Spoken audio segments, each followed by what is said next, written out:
Hola compañeros, ¿qué tal? ¿Cómo están? Pues bueno, aquí para presentarles el segundo video que vamos a usar en las clases. Por ahorita no está nadie unido, pero bueno, si se une alguien más adelante, pues interactuamos poquito. Esta clase tiene más que nada el objetivo de presentar una perspectiva relacional de las situaciones de crisis y de explicar un poquito desde varias perspectivas complementarias cómo es que desde el modelo de intervención en crisis de Slack se concibe los factores sociales y relacionales como inseparables del individuo, ¿no? Bueno, ya iremos adentrarnos un poquito más en eso. Entonces, la idea es conocer la perspectiva ecológica de Bronfenbrenner, que la toma en cuenta Slack, conocer un poquito de la perspectiva de la familia como sistema, desde la teoría general de sistemas y cibernética, que va un poquito a lo que es la terapia familiar, más que nada para conocer los elementos familiares inmiscuidos y lo que habíamos hablado también del ciclo vital familiar. Entonces, esta reunión, la idea es hacerla un poquito más corta, la otra quedó un poco larga y bueno, me imagino que podría ser un poco tedioso, ¿no? Un video ya muy largo. Entonces voy a tratar de hacerlo un poquito más concreto y para ir avanzando un poquito más rápido. La idea es también darles una idea al final de cómo, de los elementos que influyen en la formación de una familia y que ustedes pueden hacer un pequeño ejercicio práctico reflexionando acerca de su propia familia. ¿Ok? Entonces, bueno, les voy a compartir una presentación.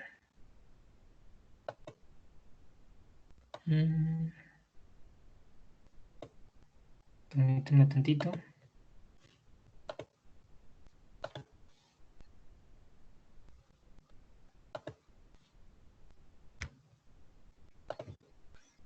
No, mientras activo esto de la presentación,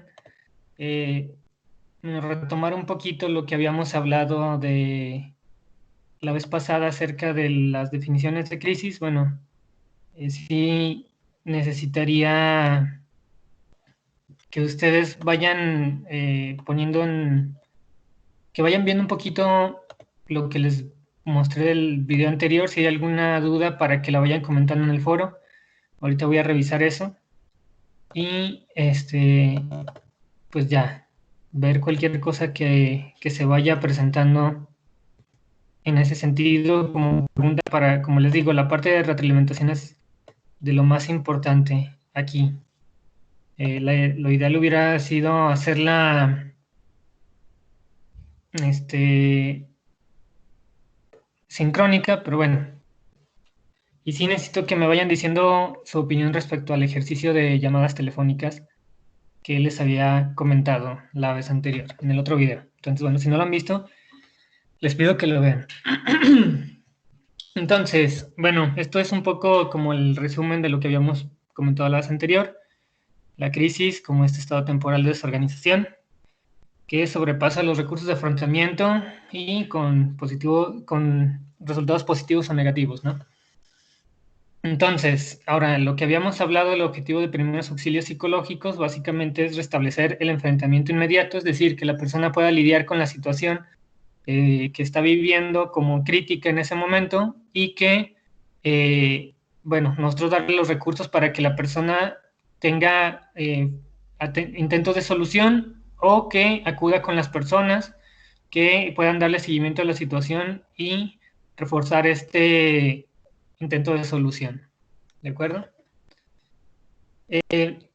Esta parte lo voy a relacionar. Si se acuerdan, la vez anterior hablábamos de tres factores que afectaban básicamente qué tanto podría inclinarse hacia un efecto negativo una crisis, y teníamos la gravedad de la crisis con este elemento subjetivo que ya habíamos hablado, eh, los recursos individuales y los factores sociales. Okay. Ahorita nos vamos a inclinar a estudiar un poquito los factores sociales porque bueno, Slack da un gran peso a esta parte de lo social porque, bueno, esta perspectiva de que nuestros actos individuales, incluyendo nuestras formas de afrontamiento, no están aisladas de nuestro contexto social y de nuestra historia en cierto sentido, pues es un fundamento importante para cómo vamos a actuar frente a una crisis.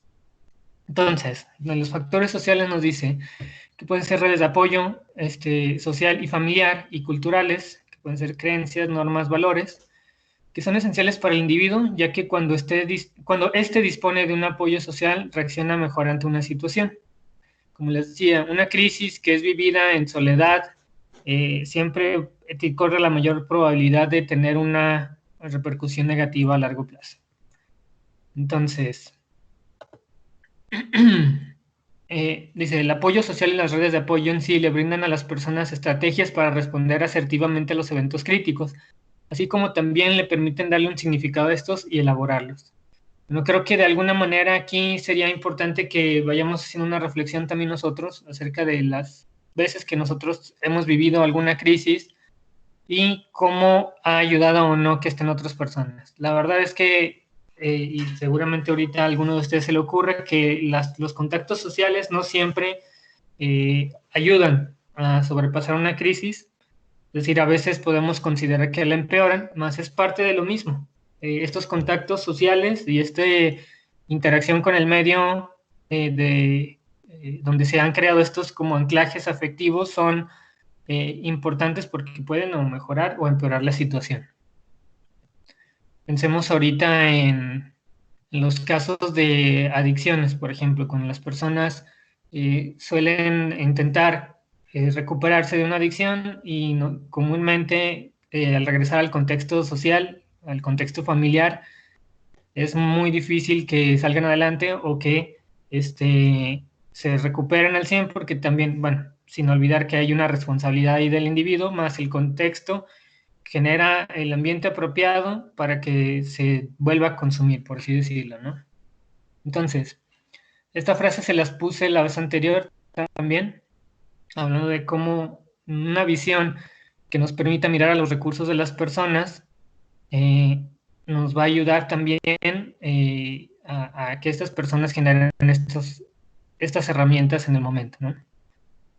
Si miramos al otro como víctima, muy seguramente no vamos a proponer o no vamos a, desde nuestra postura, digamos, promover que se genere un recurso. Ahorita vamos a ir un poquito más a explicar esa parte, porque hasta a lo mejor ahorita suena como, no, pues como que tú lo provocas, ¿no? Pero bueno, ahorita vamos a explicar eso más a fondo.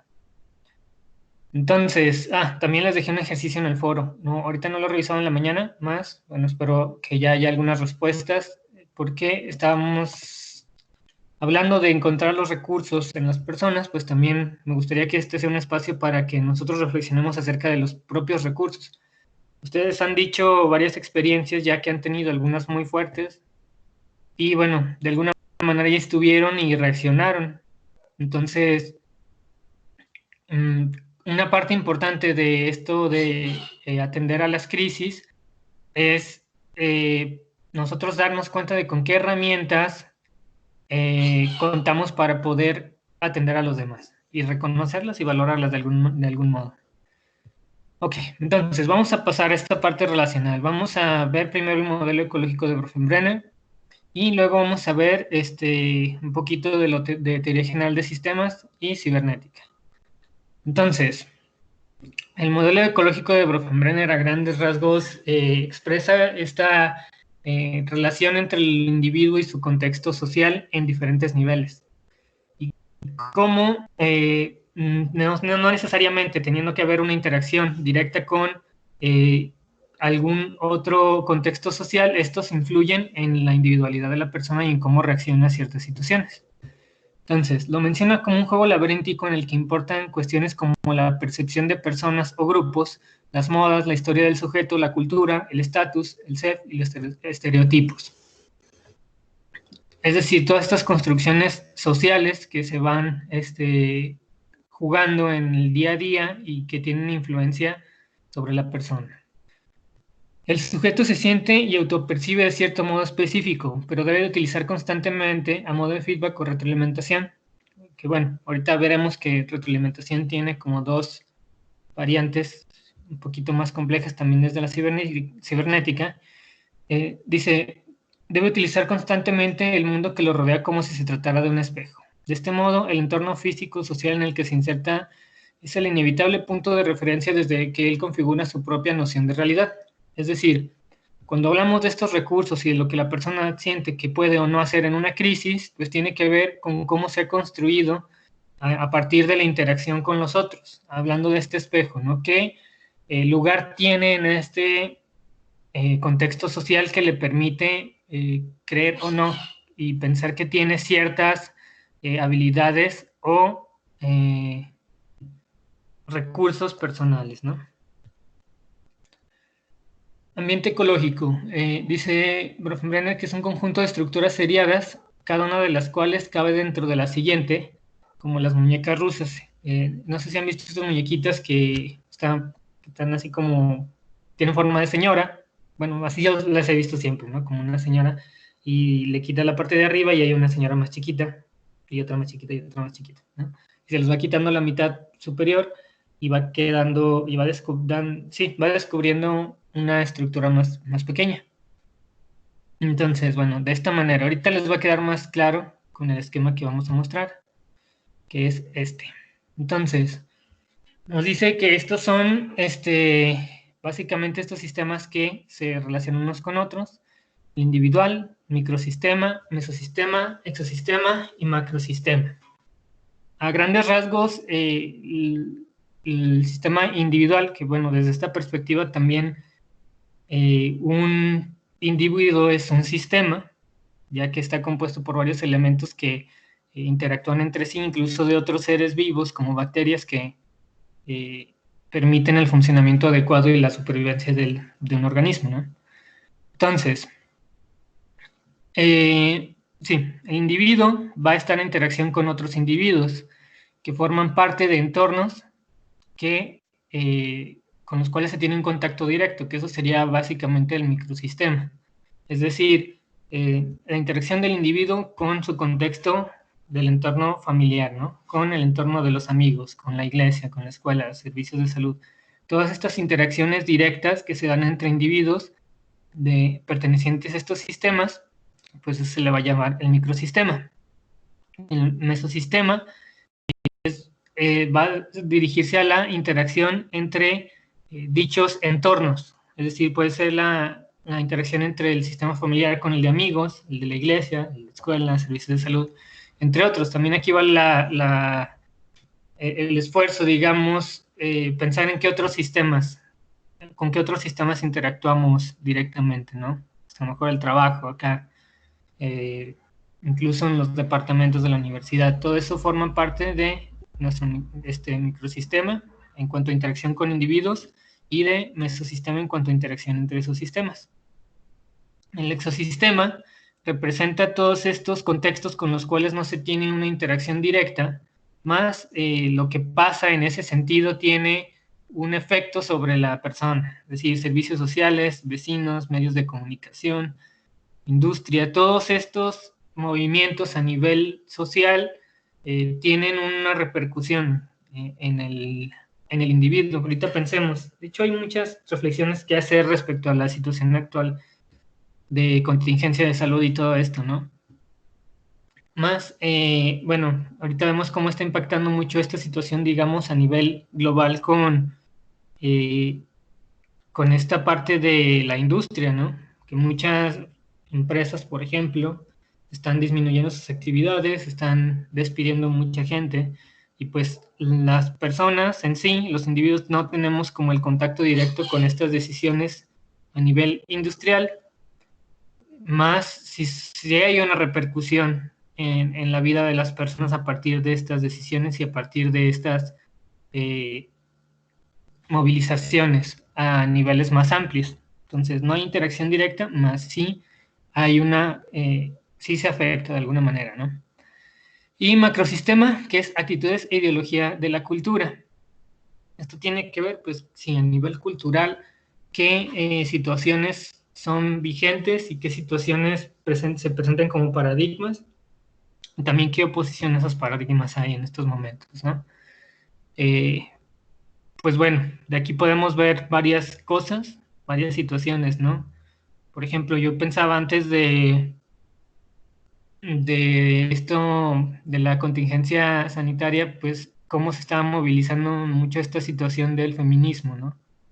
Y cómo estaba impactando en muchos sentidos, y bueno, sigue impactando, ¿no? Más lo digo por la vigencia momentánea de antes de la contingencia, que creo que interrumpió un poco ese movimiento en su vigencia en lo social, y pues está pues, todos estos movimientos a nivel social de paradigmas, pues se van presentando de esta manera, ¿no? Y van afectando a nivel individual, van influyendo, ¿no?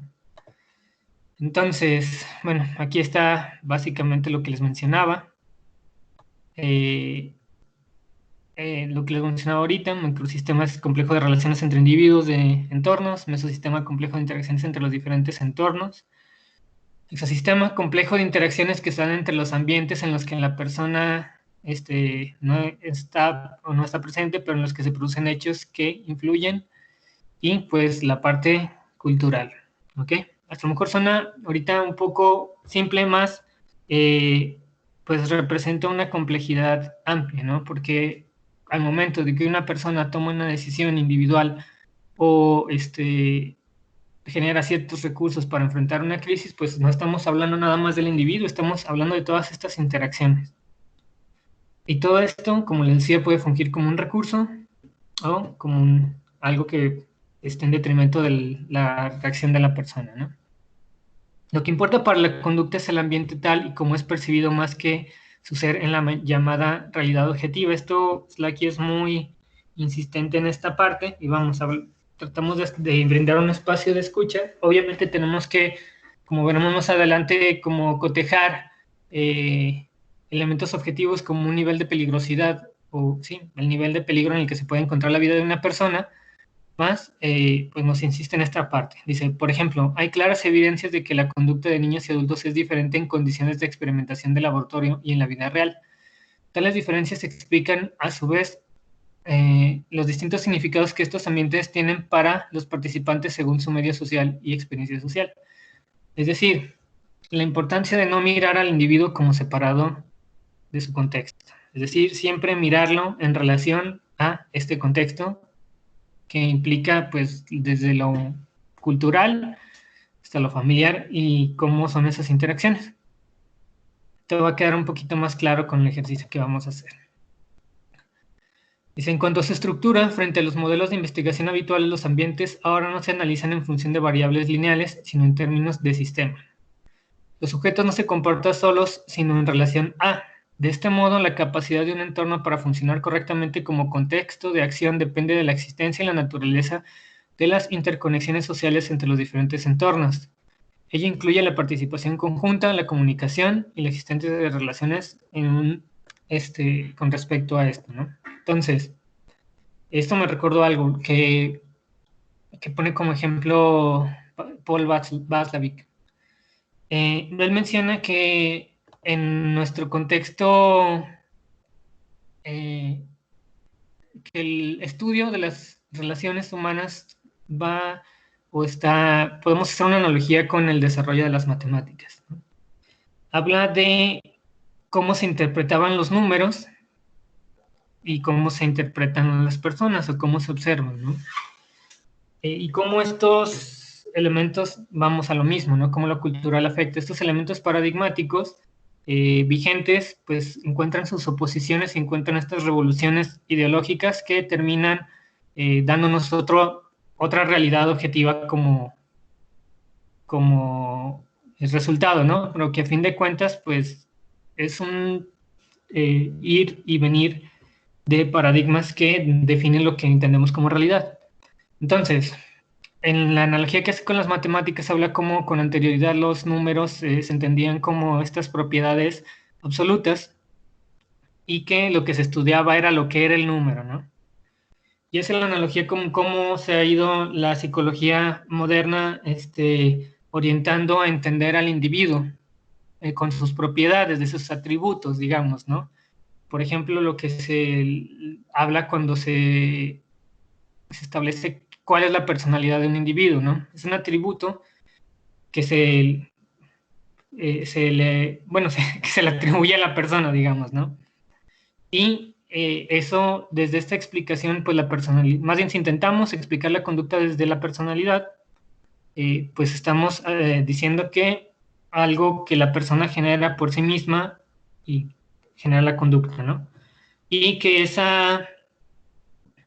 eh, digamos, ese atributo explica cómo se comporta, ¿no?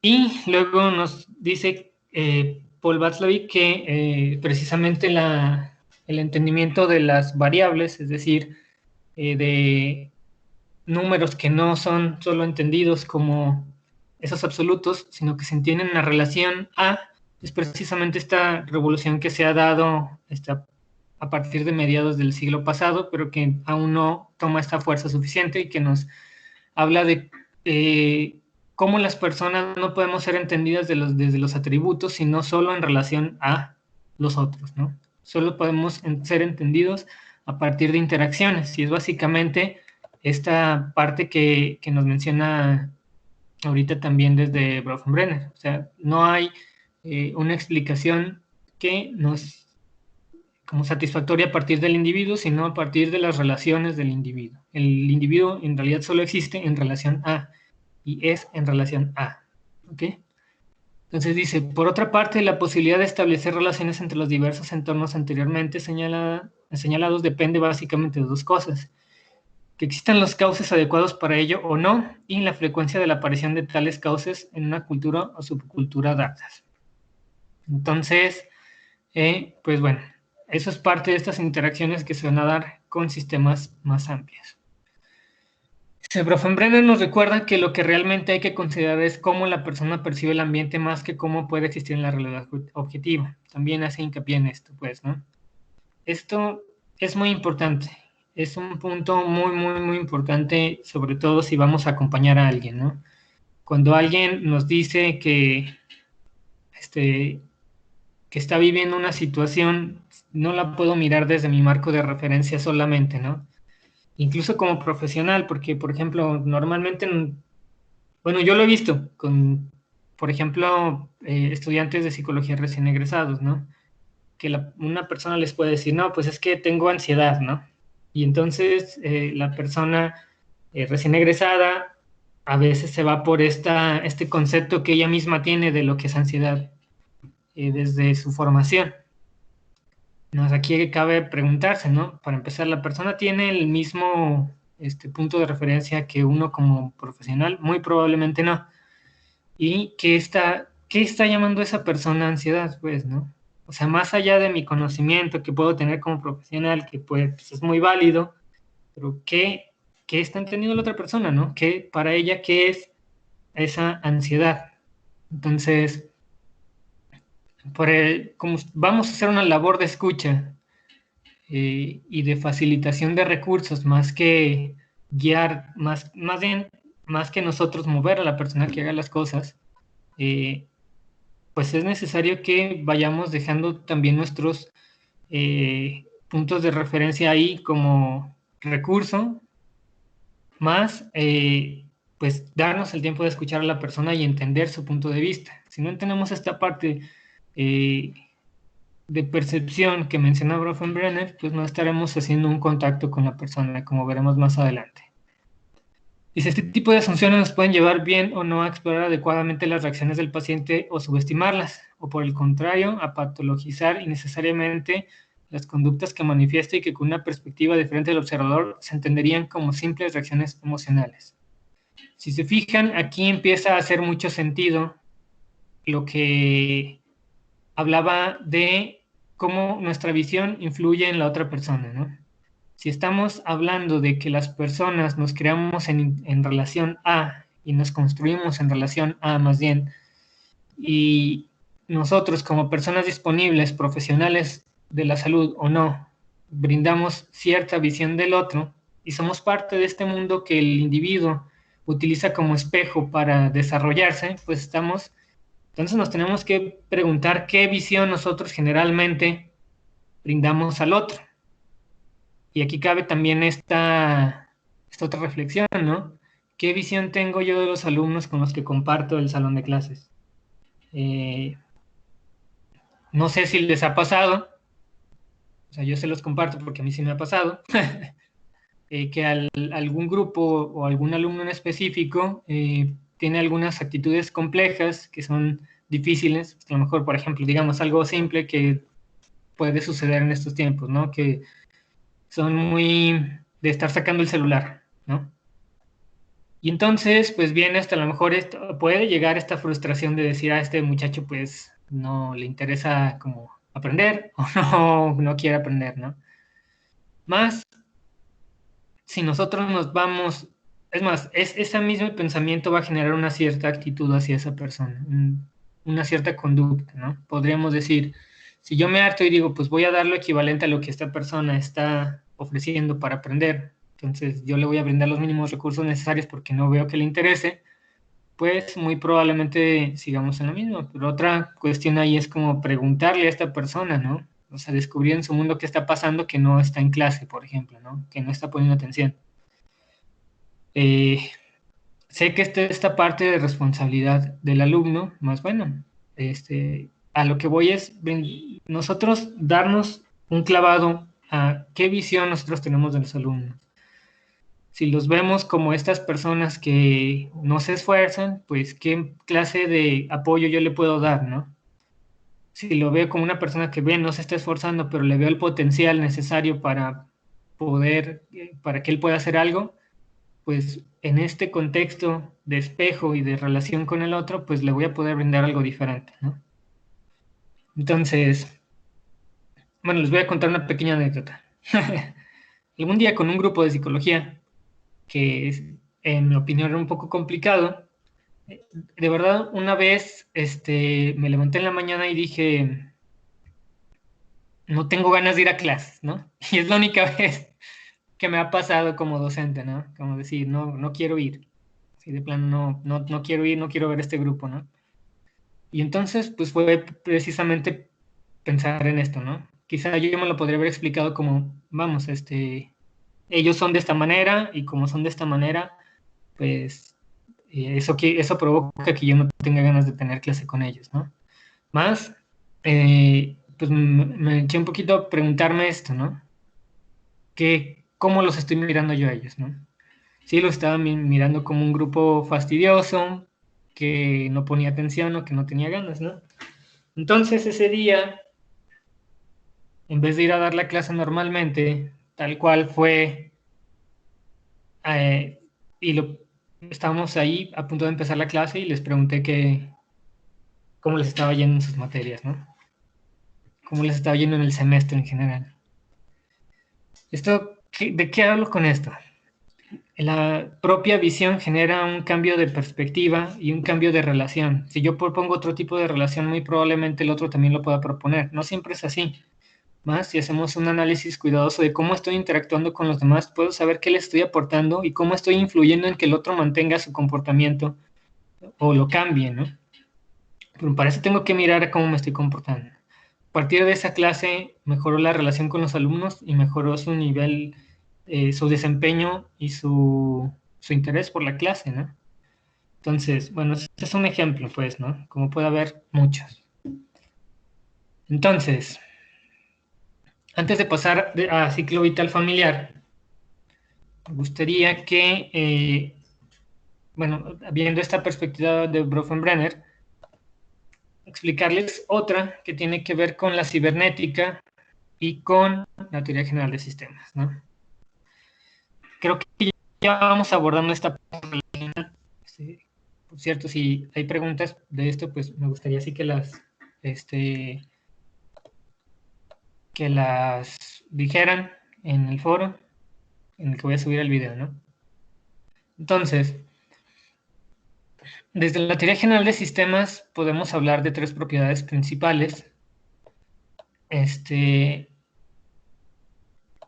es la autorregulación, la totalidad y la circularidad.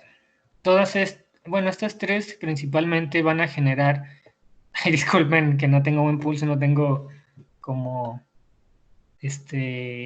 mouse, se lo estoy haciendo con el app, pero bueno, la idea es que quede un poquito más gráfico, ¿no? Que no sea nada más verme a mí hablando. Entonces, autorregulación, totalidad y circularidad. Estas propiedades tienen que ver con cómo se conciben los sistemas no solo humanos, sino de otra naturaleza. Entonces, empezamos con totalidad. La totalidad se puede escribir con una frase que es esta, hasta a lo mejor la han escuchado por ahí porque como que se ha apropiado culturalmente, ¿no? Que el mayor, digo el mayor, que la totalidad es mayor a la suma de sus partes, ¿no? Bueno, esto nos habla básicamente de, suena simple, hasta a lo mejor, más nos habla de estas propiedades que generan los sistemas solo en interacciones muy específicas. Pensemos en una familia. Lo vamos a pensar en la familia porque normalmente va a ser el recurso más apropiado para trabajar con las crisis. Normalmente cuando trabajamos con una crisis, la familia se va a ver inmiscuida o va a ser el recurso primario. Incluso, por ejemplo, si vamos a conseguir que una persona vaya a un tratamiento psicológico, psiquiátrico, después de contener una crisis, por ejemplo, o si lo vamos a mandar a alguna institución, probablemente la familia sea el primer recurso que se pueda activar para que precisamente acompañen al individuo a ir a ese lugar. Entonces, pensemos en esto que dibujé aquí como un sistema familiar, ¿no? Normalmente, nosotros podemos pensar que las personas actúan por su cuenta y que están de manera individual por sus caracteres, por sus personalidades, por sus atributos, como hablamos anteriormente, se llevan con tales personas de tal manera, ¿no? Más, bueno, habrá que pensar en qué contexto se están generando, se están construyendo, más bien estas formas de interactuar con otros. Entonces, la percepción de totalidad es que ciertas características individuales, o es más, toda característica individual, solo se va a generar en relación a, es decir, lo que las personas hacen y que se va relacionando uno con otro, solo se da así y se mantiene con un ambiente determinado. Es decir, solo se puede dar bajo este contexto en específico, por ejemplo, ¿no? Entonces, la cuestión aquí es que estos sistemas no solo van a funcionar por estas individualidades y estas interacciones que se dan solo en relación al otro, sino que como unidad van a generar unas características particulares. Incluso esta parte, la que estoy haciendo así como rojito alrededor, es importante porque nos va a hablar de los límites identitarios que generan los sistemas humanos. Es decir, cómo se concibe ese grupo como grupo y qué límites va a generar como diferenciación de su medio. Entonces, toda interacción individual está relacionada con el resto de las interacciones y con esta unidad y con esta identidad como totalidad que tienen los sistemas. Entonces, esa es una, la totalidad. Y a lo que me refiero con que el todo es mayor a la suma de sus partes, es que una conducta de un individuo por sí mismo no puede explicar cómo se comporta la totalidad. Entonces, para entender esa totalidad, no podemos analizar paso por paso, así como, es que este hace entonces este hace ¿no? Y se va por acá, y ya, ahí termina nuestro análisis, ¿no? Por eso nos vamos a ir a la parte de circularidad. La circularidad, ¿qué nos explica? Básicamente, y esto también viene de cibernética vista no como hasta lo mejor, bueno, yo cuando conocí esto de cibernética me imaginaba como algo de robots y cosas así, más es bueno, no sé si ustedes pues, seguramente tienen más conocimiento también respecto a que cuando yo empecé a ver esto, más se refiere a los procesos de autorregulación de los sistemas. Entonces, nuestras explicaciones normalmente que hacemos de los eventos, y esto tiene que ver, bueno, también con cómo se van construyendo los conocimientos a partir de la historia humana, marcan esta línea que dice que A es la causa de B, ¿no? Y luego se puede dar otro ciclo en el que hasta lo mejor B causa C y así, ¿no? Explicamos los comportamientos, ¿no? Entonces a lo mejor a veces digo, no, pues esta persona es de esta manera porque en su infancia sufrió un evento traumático, ¿no? Y por eso es así. O, o hasta en situaciones cotidianas, ¿no? Esta persona, se los voy a poner un ejemplo bien clarito, porque lo he visto en parejas que acuden a terapia familiar, ¿no? La explicación normalmente, y estos son ejemplos reales, ya suenan curiosos, pero bueno, sí se dan a veces, ¿no? Eh, digamos que en este caso A es una mujer y B es un hombre, ¿va? Entonces la explicación de A es lineal respecto al problema que están teniendo como pareja, ¿no? Dice, es que él se aleja o se retrae, no quiere hablar conmigo y eso me da mucho enojo, ¿no? Y entonces ella está explicando que ella se enoja porque B se aleja, ¿no? A se enoja porque B se aleja.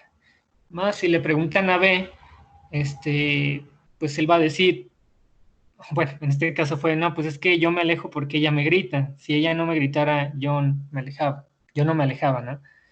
Entonces, pues también es una explicación lineal. Pero si se dan cuenta, de alguna u otra manera, y esto nos va a llevar a la definición de circularidad, de alguna u otra manera el comportamiento de A está causando esta interacción de regreso que a fin de cuentas está autocausando su propia situación, ¿no?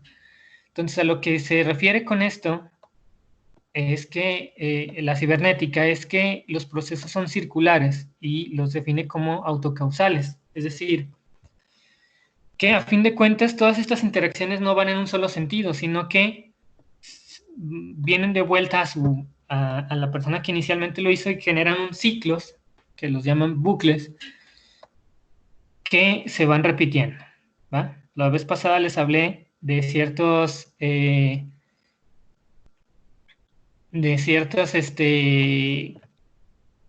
repeticiones y limitaciones, ¿no? Que hay en la elección de conductas. Incluso esta interacción desagradable, digamos, para ellos es una forma de supervivencia.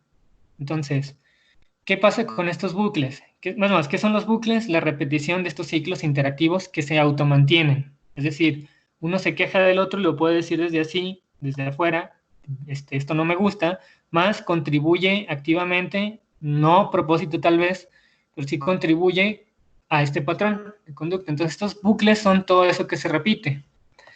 Y estos bucles tienen la característica de cumplir con ciertas reglas, que lo podemos comparar con el concepto de homeostasis y que también van a agregar a este elemento de autorregulación.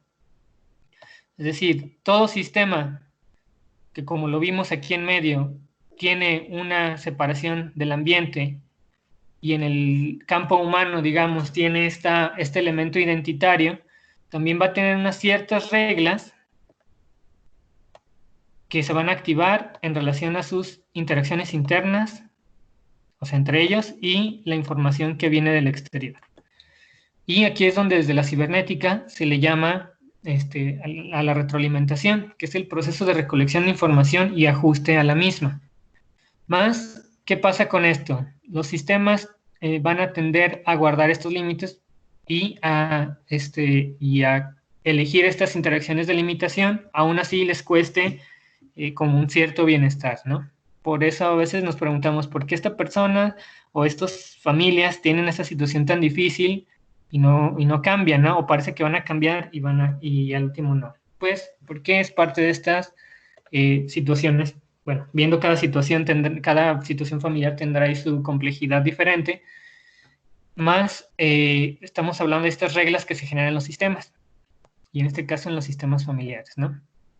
Entonces, vamos a hablar de retroalimentación positiva cuando hay algo que inclina al sistema a un cambio, y retroalimentación negativa cuando hay algo que evita que haya un cambio.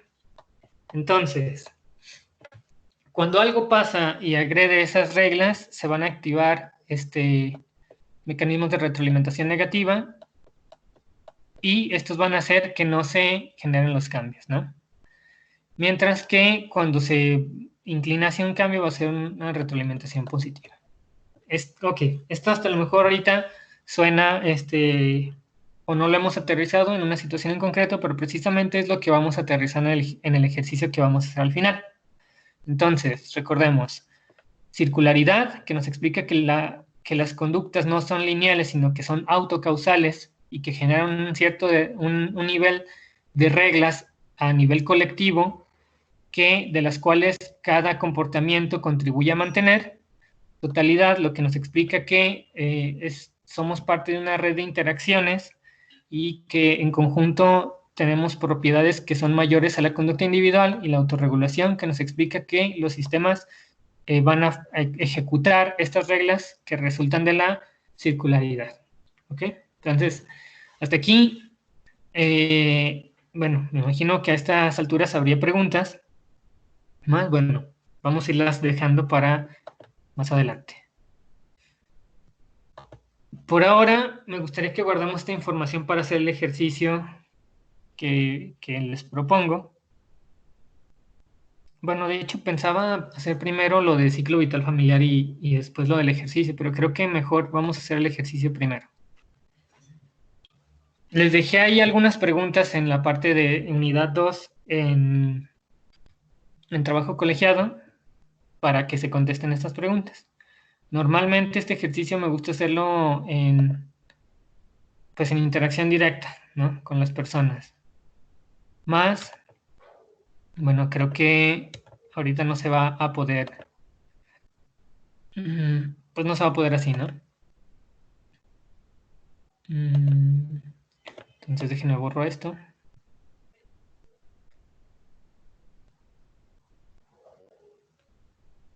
Entonces, para aterrizar todos estos conceptos, ahorita les voy a pedir que se pongan a pensar en su familia de origen, ¿no? Hay una particularidad de las familias de origen en las cuales nacemos, que es que, por ejemplo, en comparación a una pareja, no, ya hay una historia previa. Una pareja tiene la tarea de construir una historia, y esto se hace a partir de estos mitos y de estas leyendas amorosas que se crean entre las parejas, ¿no? Y eso empieza a sostener, empiezan a construir una historia. Más en relación a una familia de origen, uno llega a donde ya hay una historia. Entonces, cada familia inicia con una historia, ¿no? Ahora, la pregunta normalmente es, porque si nos preguntan, oye, ¿cuál es la historia de tu familia? Pues tú puedes decir una historia, ¿no? La cuestión es que, pues no, ninguno de nosotros estuvo ahí, porque pues llegamos insertándonos en esta familia. Entonces, en realidad, lo que conocemos no es la historia de la familia, sino lo que se cuenta de la familia. Y eso le podemos llamar narrativas. Bueno, no lo voy a poner así, narrativa. Al cabo lo estoy acompañando con la voz, ¿no? Entonces, ¿cuáles son las historias familiares? Y se los digo desde aquí, más bien, vamos desde tan arriba, porque todo eso, como hablamos antes, influye. Hace rato lo vimos desde el ámbito cultural, más ahora lo vamos a ver desde el familiar. Cómo estas cosas van influyendo en la manera en que nosotros nos percibimos a nosotros mismos en cuanto a nuestras capacidades y cómo reaccionamos ante una crisis. Y hablando de que hay totalidades, pues ya no podemos hablar de que nosotros fungamos o resolvamos las crisis aislados. Estamos estrictamente en relación a lo que nos rodea. Normalmente, y va a ser lo más común, con un contexto familiar. Entonces, las narrativas, y para esto les voy a preguntar, y creo que ya se los puse en el ejercicio, si ya me acordé. ¿Qué se cuenta de su familia, no? ¿Cuáles son las historias principales de sus familias, no? Aquí vamos a encontrar distintos tipos de relatos, ¿no? ¿Qué es lo que se vivió? Más también vamos a encontrar un elemento de identidad de la familia. Es decir, cómo es esta familia en relación a esa historia, y eso se transmite a través de esta narrativa. Va a haber estos elementos identitarios, es decir, por qué se caracteriza en el relato y qué se transmite a las futuras generaciones de cómo es esta familia, ¿no? Entonces, hay eventos críticos que hubo en esta historia y que hubo en esta historia y que se van a contar y se van a transmitir y van a generar cierto nivel aquí de identidad. Bueno, como les digo, normalmente esto se hace utilizando sus participaciones, pero como no hay participaciones, pues yo les voy a ir comentando un poquito sobre mi familia en un nivel no tan profundo, ¿va? Entonces, esta narrativa en conjunto con esta historia, las cosas que pasaron y cómo se cuentan y se transmiten, van a generar ciertas creencias. Voy a poner así, creencias. Y que les digo que aquí ya van a tener inmerso este nivel identitario. Por ejemplo, va a haber momentos importantes en sus familias que son los que se van a contar, pues, ¿no? Pueden ser historias de éxitos, de tragedias, de fracasos, que forman una idea de cómo es la familia. Por ejemplo, una narrativa importante en la familia en mi familia es que la muerte de mi abuelo cuando mi madre era pequeña, ¿no? Entonces, ese es lo que se transmite y una creencia que se desprende de ese evento en particular es que tuvieron que ser fuertes, ¿no? Y que hay que ser fuerte para sobrellevar las pérdidas. Y no solo las pérdidas, sino hay que ser fuerte en general, ¿no? Entonces, ¿eso a qué nos lleva? A las creencias va a ser qué es lo que dice esta familia que es real, pues, ¿no? Entonces, si ustedes van y preguntan a alguien de mi familia cómo lidiar con una problemática, pues muy probablemente les va a decir algo en el sentido de, pues tienes que ser fuerte y echarle ganas, ¿no? Entonces, ahí está la creencia y eso va a generar ciertos valores.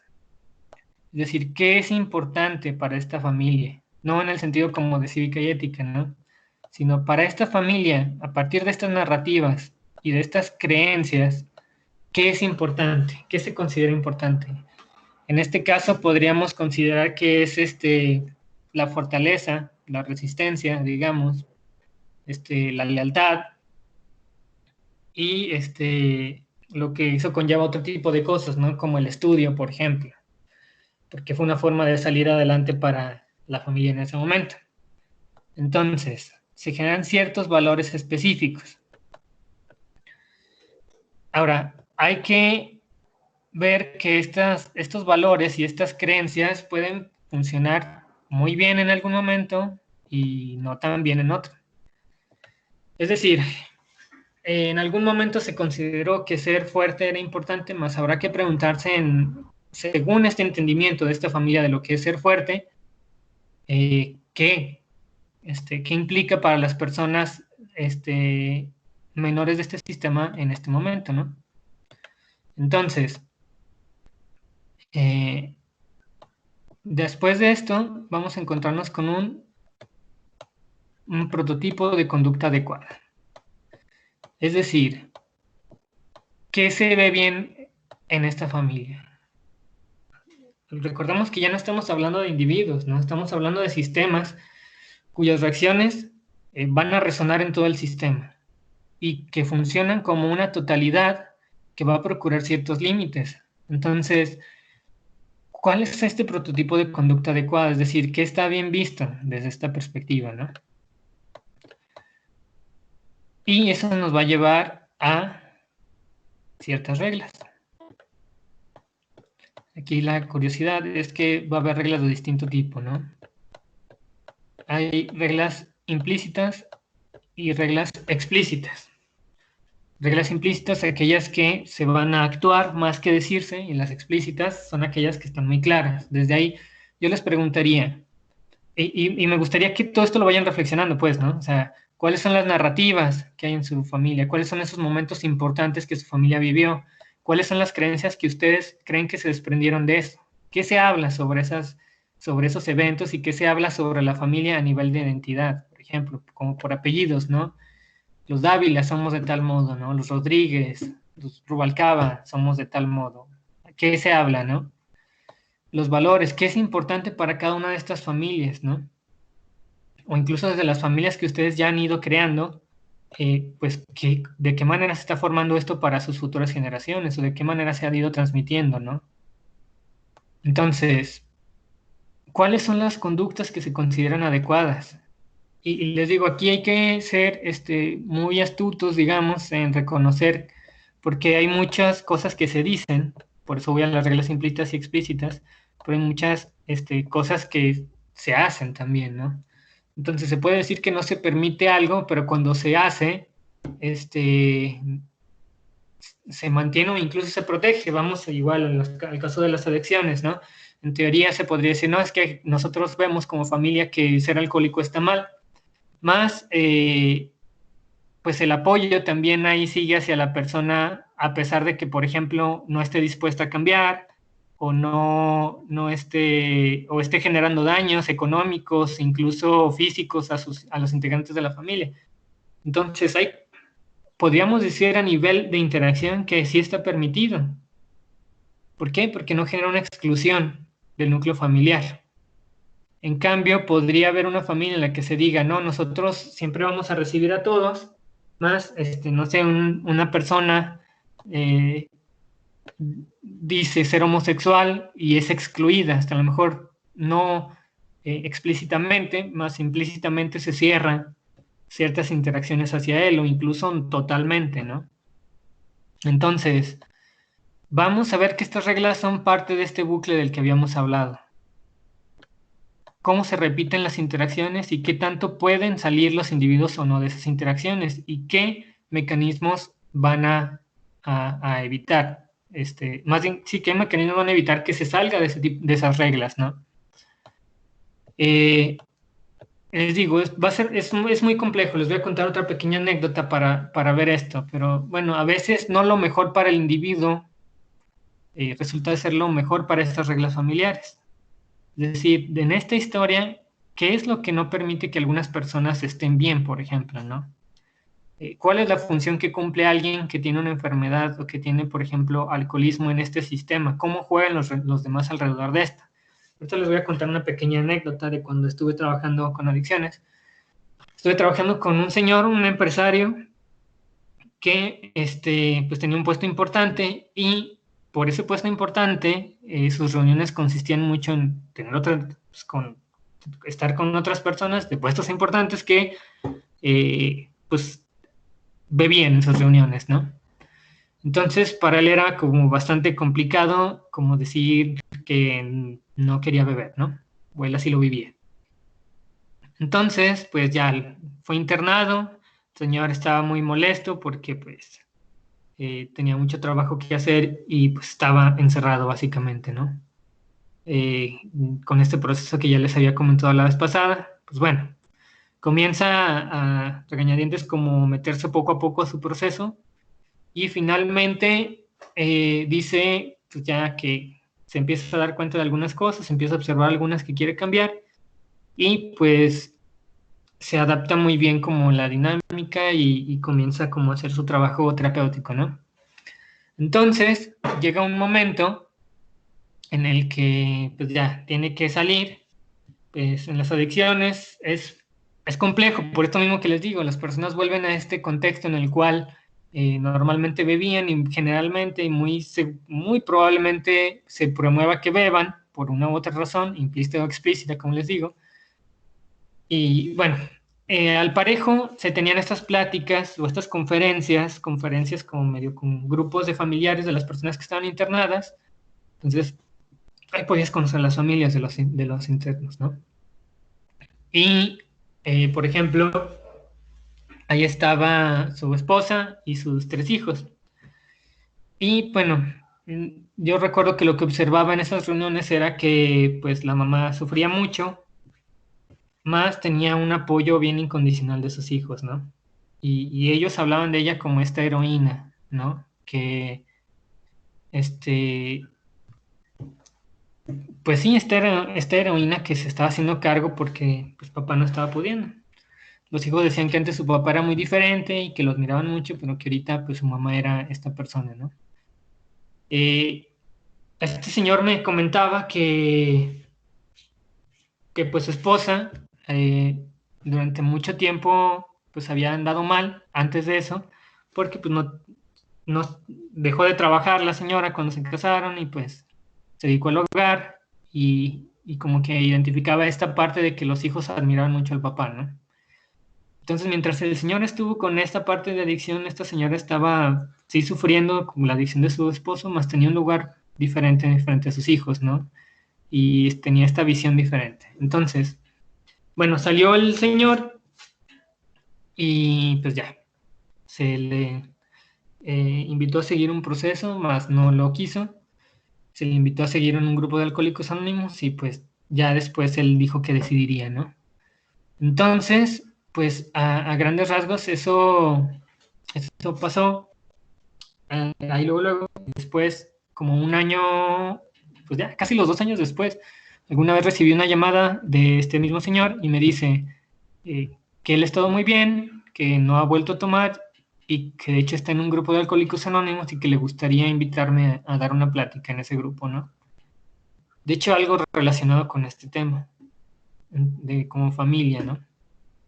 Y entonces, pues ya yo acepto la invitación y me dice, pues si quieres, este, nos vemos antes para explicarte cómo va a estar la situación y pues para contarte un poco cómo ando, ¿no? Y pues ya, fuimos a un café, me estuvo contando qué era lo que se necesitaba para la plática y pues me contó que pues él había estado muy bien, que había subido todavía más de posición en su empresa, que había podido marcar sus límites en estas reuniones en las cuales se supone que se tenía que beber y pues ya, parecía que todo muy bien, ¿no? Y me dijo, solo que, pues mi esposa está muy mal, ¿no? Está en una depresión, así me lo mencionó él, ¿no?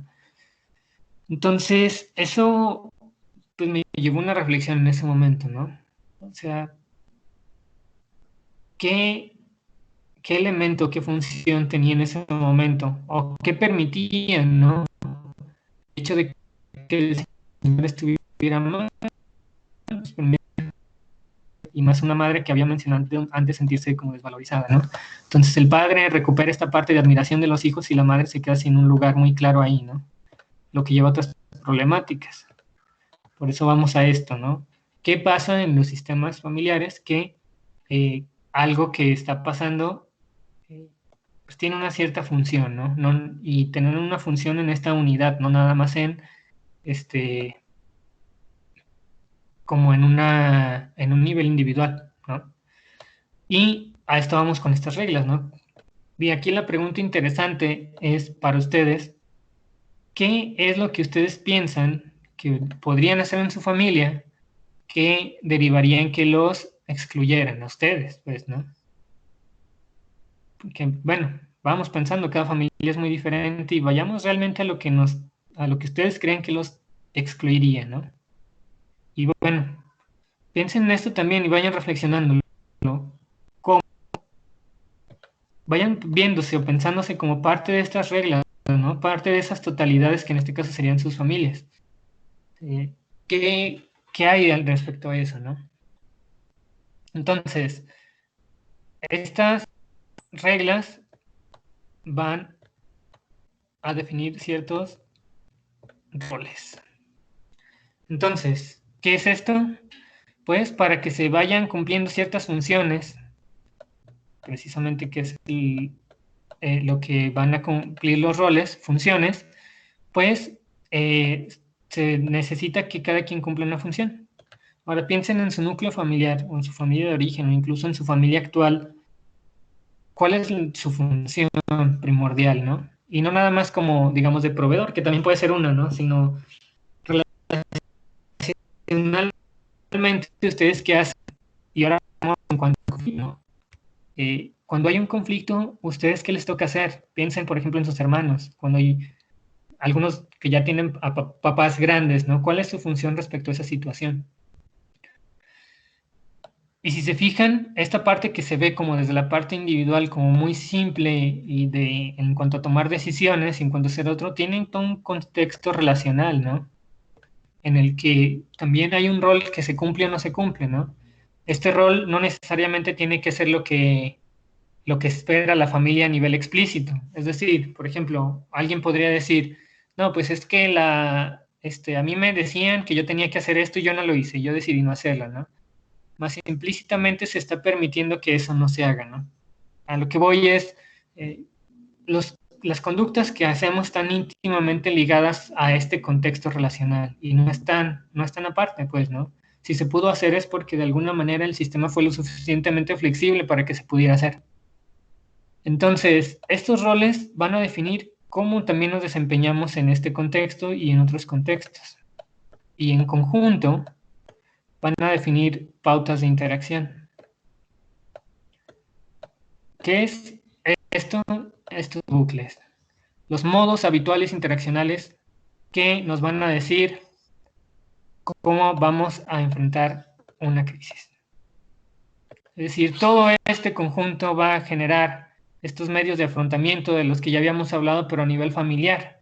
Y estos roles que limitan y que establecen un lugar muy específico y una función en una familia y que también dan razón de los recursos con los cuales voy a contar. Y eso sin pensar en todo lo que vimos de Bronfenbrenner, ¿no? Todo lo cultural, por ejemplo.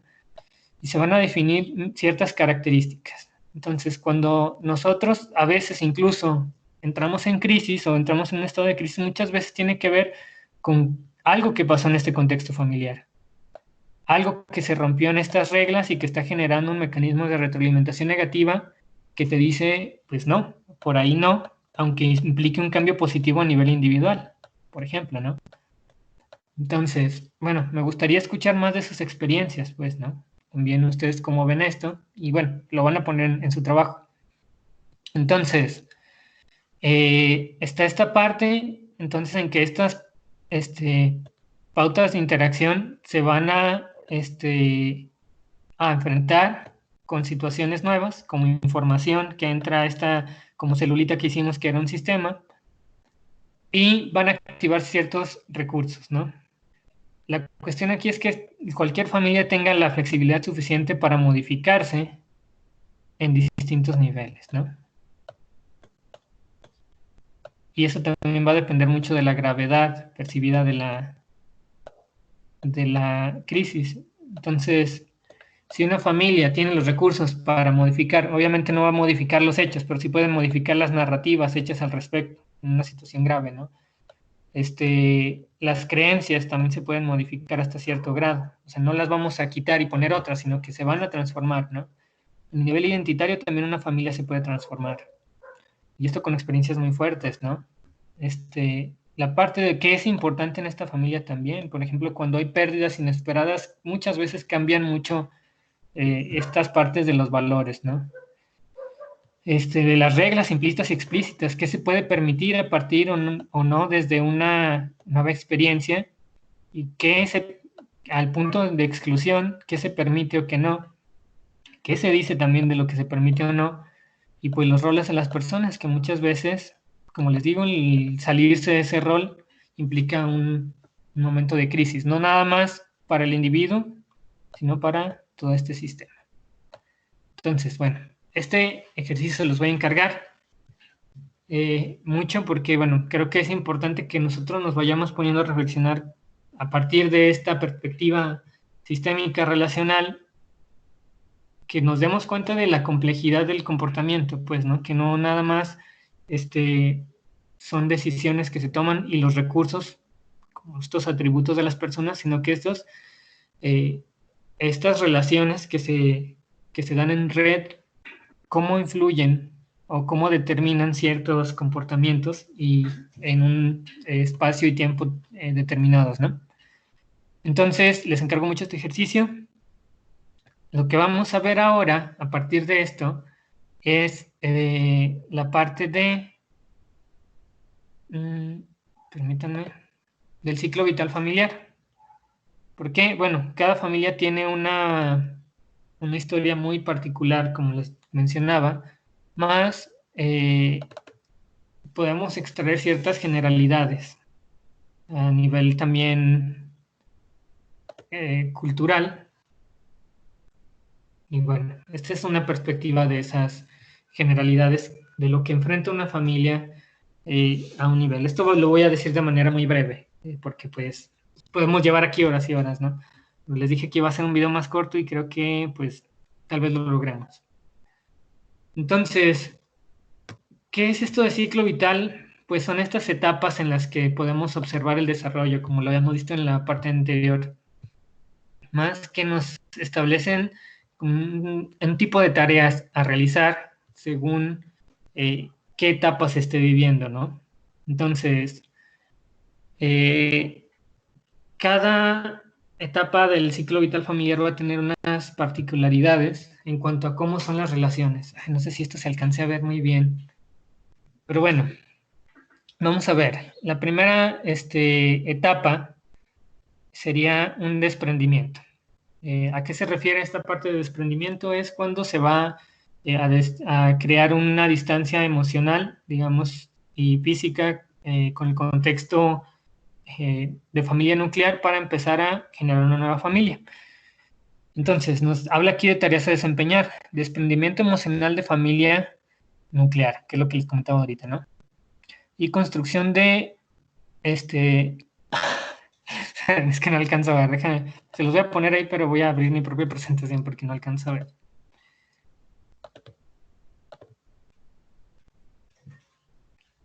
Construcción de un contrato matrimonial que permita lo anterior.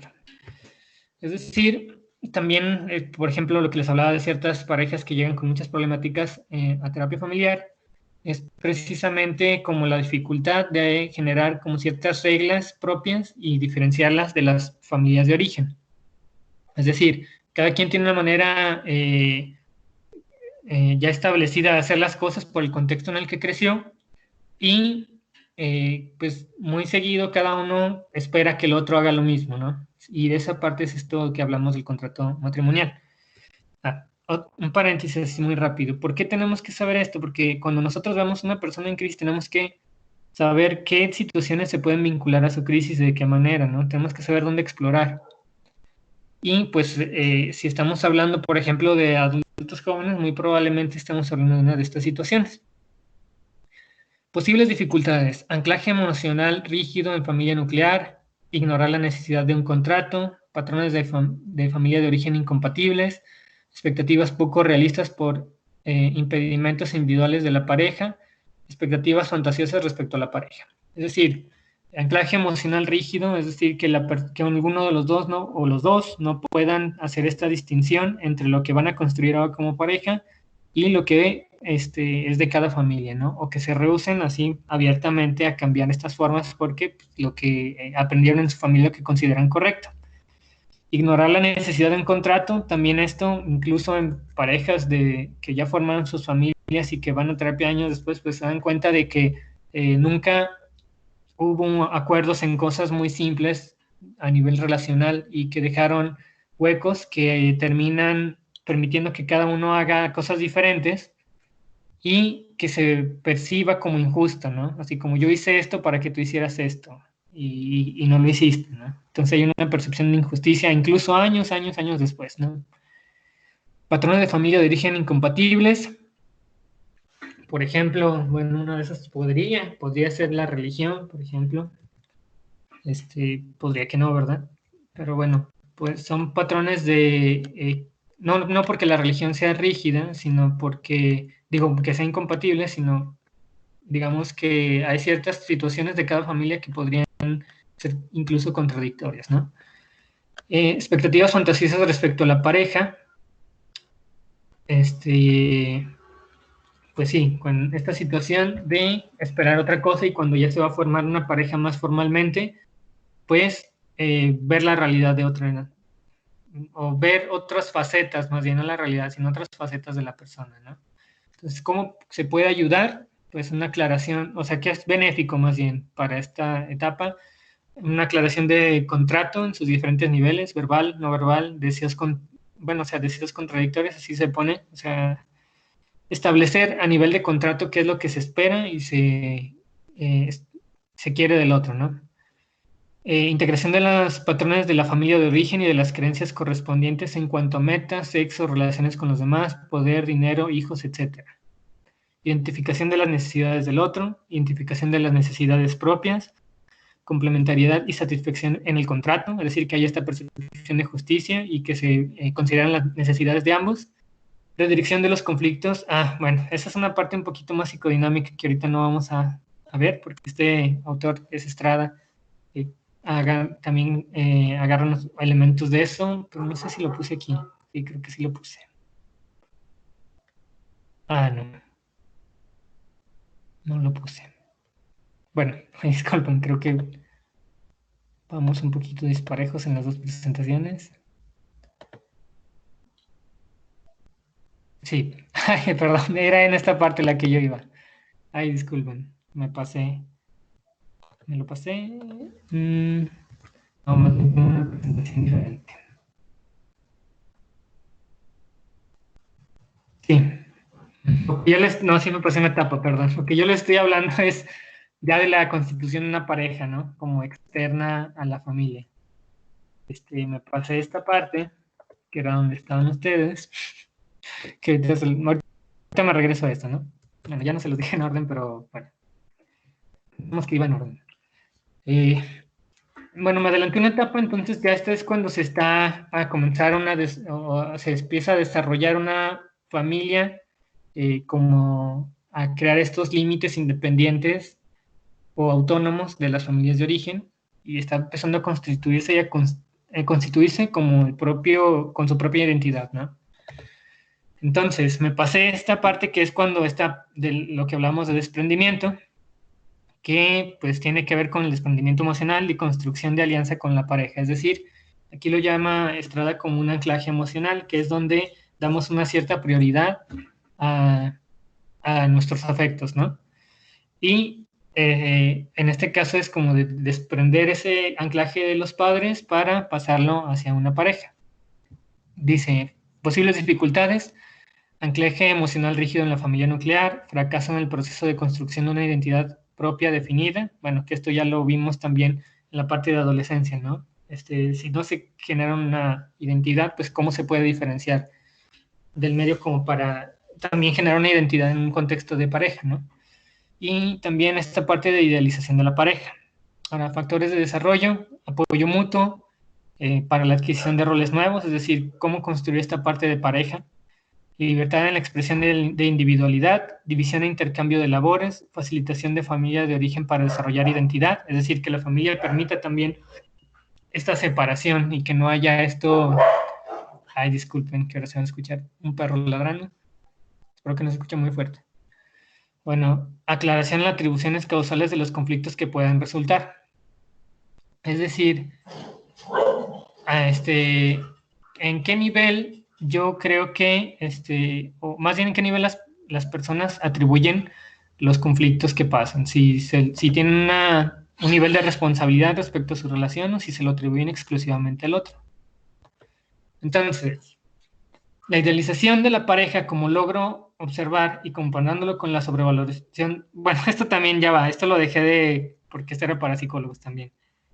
Más, hasta cierto punto lo voy a explicar, que es que se necesita un nivel de idealización inicial en la pareja para crear un mito que permita hacer una diferenciación con el medio. Entonces, la pareja necesita crear estas fantasías, estas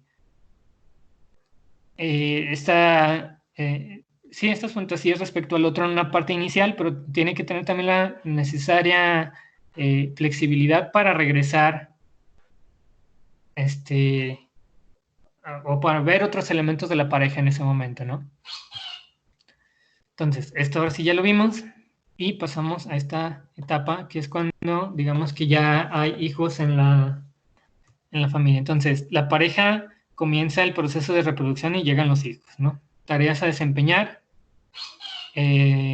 construcción de un nuevo subsistema familiar padres-hijos, es decir, cuando hablamos de subsistemas hablamos de estos pequeños elementos relacionales entre individuos de un sistema más amplio, pero van a generar ciertas particularidades, es decir, van a tener sus propias reglas de interacción también. Entonces, aquí cuando hablamos de un subsistema padres-hijos, hablamos de un subsistema parental, que va a ser también, digamos, la parte en la que los padres, aparte de pareja, se convierten en un sistema de padres, ¿no? Y una redefinición de subsistemas del subsistema familiar conyugal. Entonces, digamos, está el subsistema conyugal que constituye la pareja, el subsistema parental, que son precisamente los nuevos roles de padres y cómo interaccionan entre ellos y en relación a sus hijos, y el subsistema fraternal cuando empieza a haber hermanos. Entonces, posibles dificultades.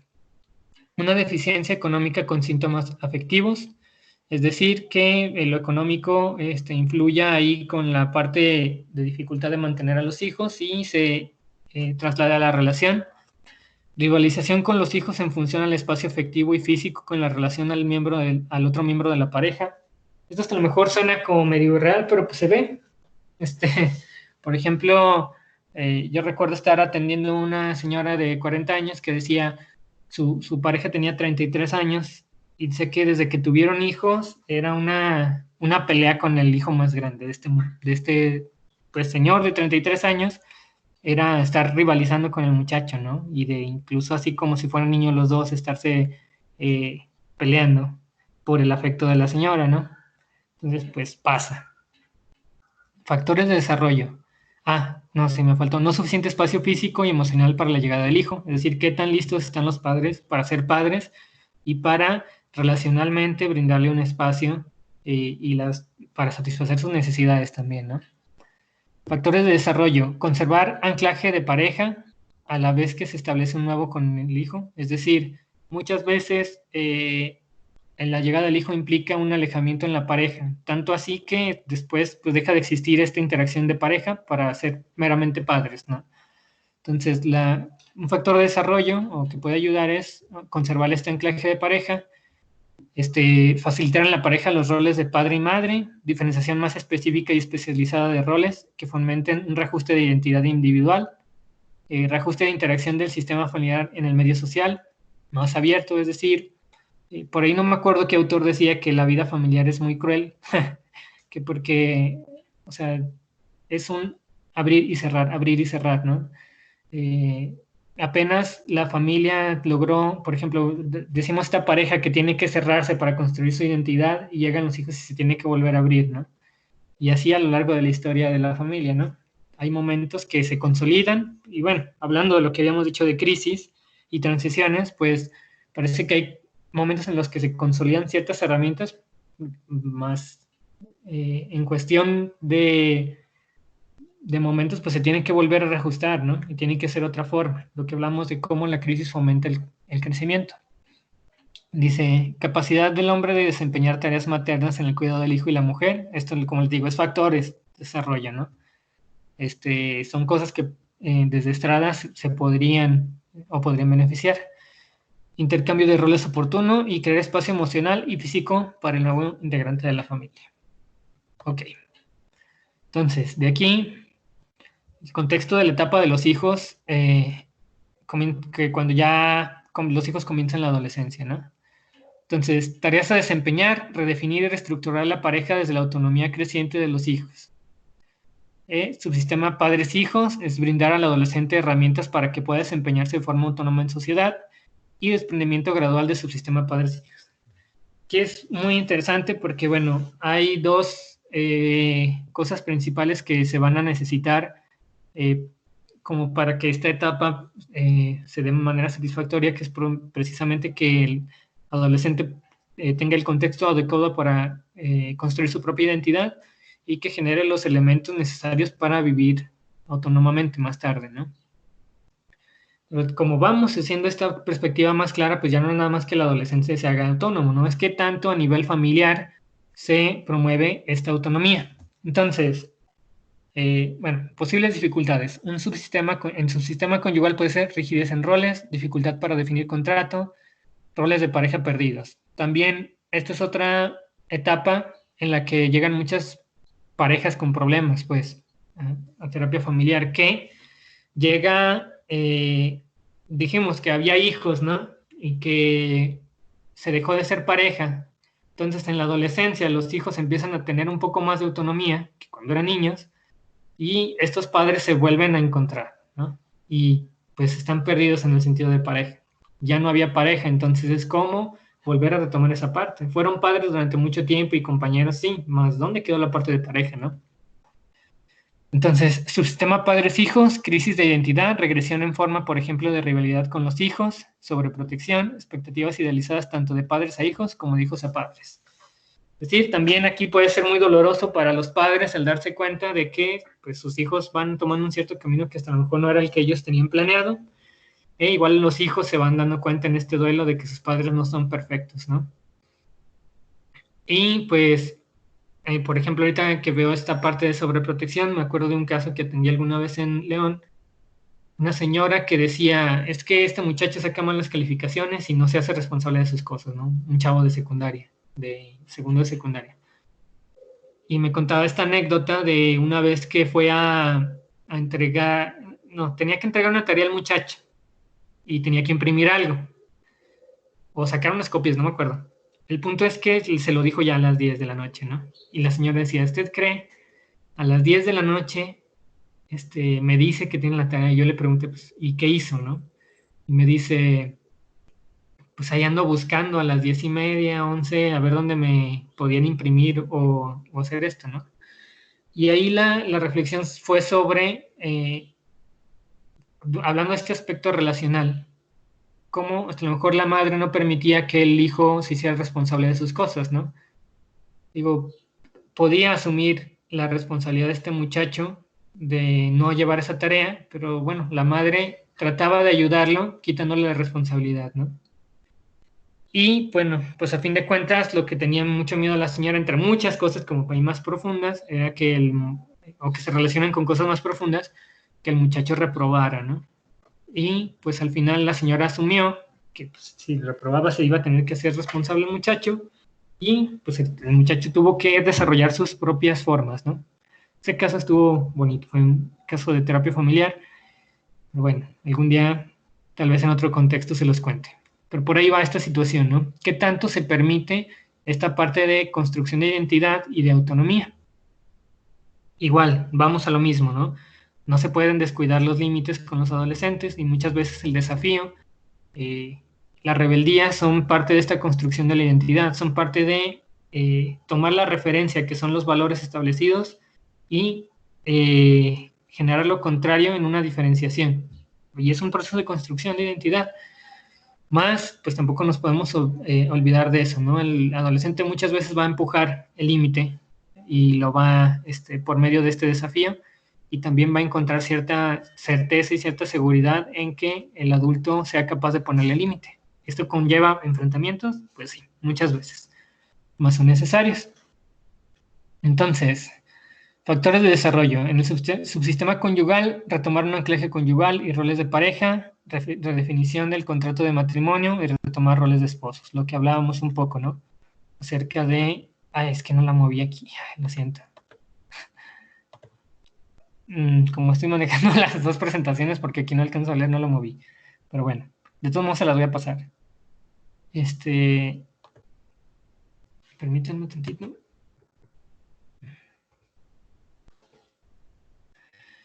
Que los hijos reservan el duelo de imagen idealizada de los padres, dejar trono permitiendo una relación más igualitaria, los padres, sin olvidar los límites, y que los padres modulen las expectativas hacia sus hijos, haciéndolos más realistas.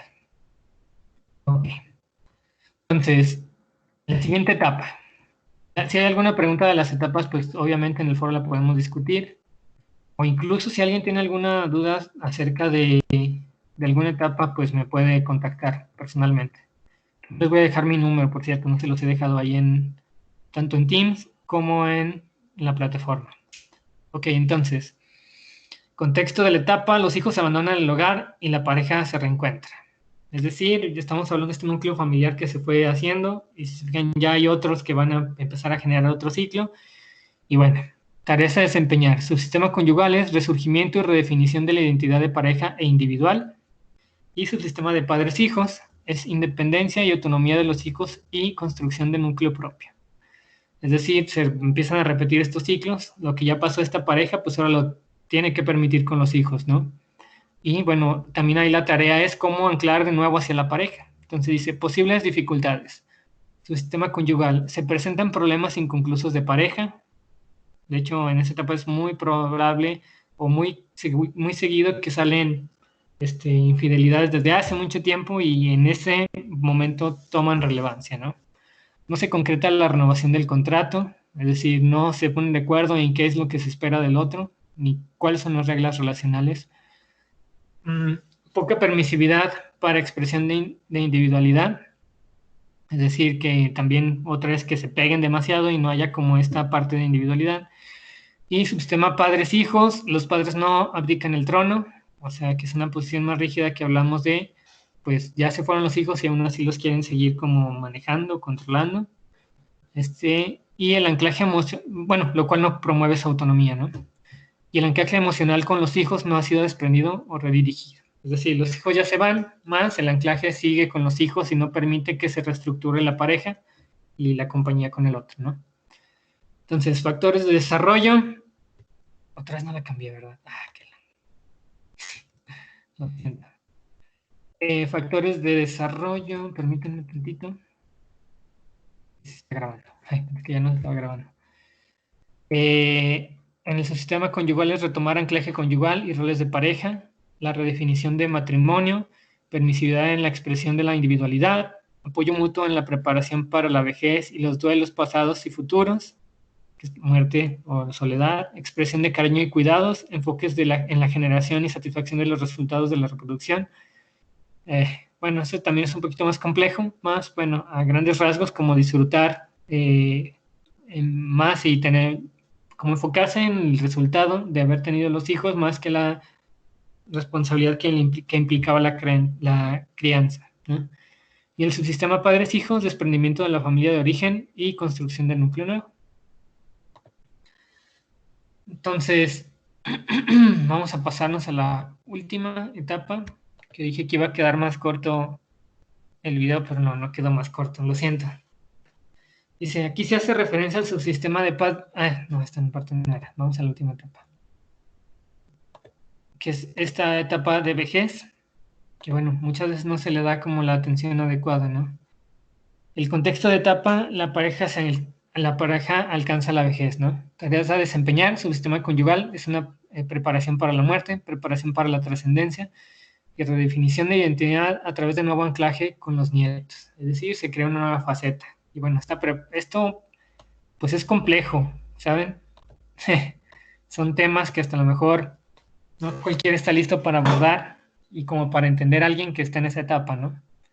Pero bueno, posibles dificultades, subsistema conyugal, es poca diferenciación de individualidad con la pareja, resistencia inminente a la muerte, sentimientos de inutilidad y rechazo. Bueno, eso creo que se ve muy comúnmente cuando las personas van también perdiendo estos roles que tenían en sus familias, cuando eran personas que digamos que podían manejar más cosas y van perdiendo habilidades y pues también se va perdiendo como ese lugar primordial en los roles, muchas veces, otras veces no. Factores de desarrollo, subsistema conyugal, desarrollo nuevo, de nuevo rol como abuelos, que asiste a una nueva redefinición de identidad, es decir, ya se toma como alguien diferente, ¿no? Aceptación de dependencia de ser necesaria, es decir, de si la persona no se puede mover, por ejemplo, pues cómo se puede llegar a aceptar esa situación. Digo, se dice fácil, pero bueno, no lo es, ¿no? Desarrollo de sabiduría por acumulación de experiencia y trascendencia en aceptación de lo bueno y lo malo de la vida y en encontrar un sentido más allá de sí mismo. Es tema complejo que no muchos, ¿no? Más. Bueno, la cuestión aquí más allá, porque bueno, como les digo, no vamos a hacer, de aquí no estamos hablando de hacer terapia con estas personas, sino de, digamos, de nosotros tener conciencia de qué situaciones son vigentes para cada etapa y con cada persona, ¿no? Entonces, aquí la cuestión es que nosotros vayamos identificando y viendo desde dónde podemos abordar y tener ese conocimiento de saber lo que puede llegar a ser vigente para la persona y vamos, sin perder la escucha ahí con la persona, ¿no? Entonces, pues bueno, esto sería todo por esta clase. Más al rato subo el video a YouTube, porque en lo que se tarda en descargarse y en subirse y todo esto, pero por la tarde seguramente ya esté. Extendí los horarios de entrega para que ustedes lo puedan hacer de manera autónoma, ya pues que ustedes gestionen su tiempo y pues les encargo mucho el ejercicio en relación a esta clase y que me contesten lo del video pasado porque necesitamos hacer ese ejercicio práctico de atención en crisis. Y bueno, les agradezco de antemano la atención. Cualquier cosa estoy al pendiente. Nos vemos.